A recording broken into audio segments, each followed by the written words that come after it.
Today we will take a look at the film Gommora by Matthew Gommora. This film is about people in organized crime and their trials and tribulations. In this film review, we will answer 3 questions. First, what is the characteristics of a mafia film? Second, how is this film different from Hollywood mafia films? And third, does this film employ a hybrid genre? Now let's get started. Number 1, what is the characteristics of a mafia film? Now, these type of films are developed around, in short, a criminal and his sinister actions to get through life. When the word mafia is mentioned, not just in relation to films, but in everyday conversations that we have, the words corruption, sex, drugs, power struggles, and violence comes up. And that is no different from how one would characterize a mafia film. And also not to forget men in suits and hats. In a typical mafia film, the theme of good versus evil is somehow blurred. As an audience, we find ourselves rooting for the bad guys. And in a mafia film, the story is usually focused on one main character. That brings us to the second question. How is this film different from other Hollywood mafia films? Well, when watching this film, you don't really get the whole mafia vibe compared to the Godfather mafia films, the Godfather trilogy, and also other mafia-themed films like Scarface and American Gangster, for example.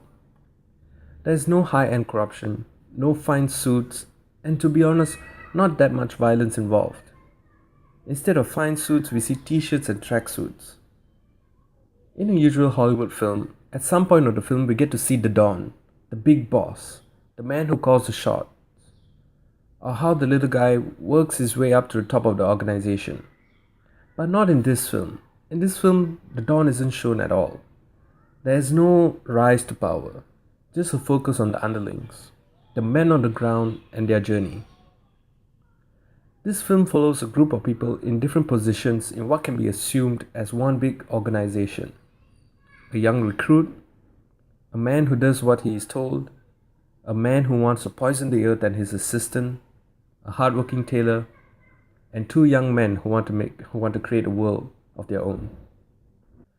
Usual mafia films focus on one character and his rise and fall. But in this film, it's like a collection of short films combined, different stories put together, all under the umbrella of the theme of organized crime. All these people are scattered throughout a seemingly constricted area. A factory, an apartment building, a dumping ground, and the free world. The director shows these areas in a wide angle that gives the audience a sense of the scale of the place. But following the narrative, we feel like the characters are constricted in these areas, making them seem small, which in turn is what they really are based on their ranks in the gang. Hollywood glamorized their mafia films, embedding the characters into pop culture.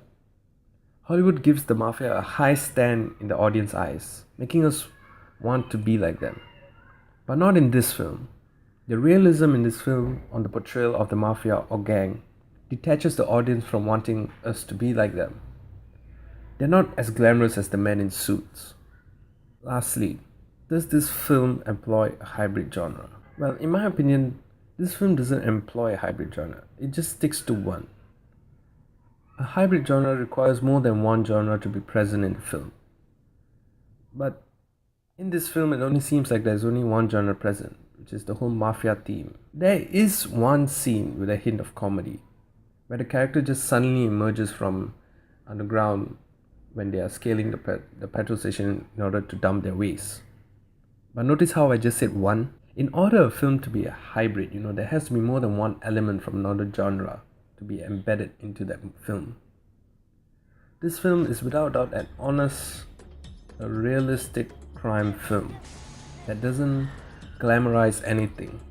It just gets down to the bones of organized crime. Thank you.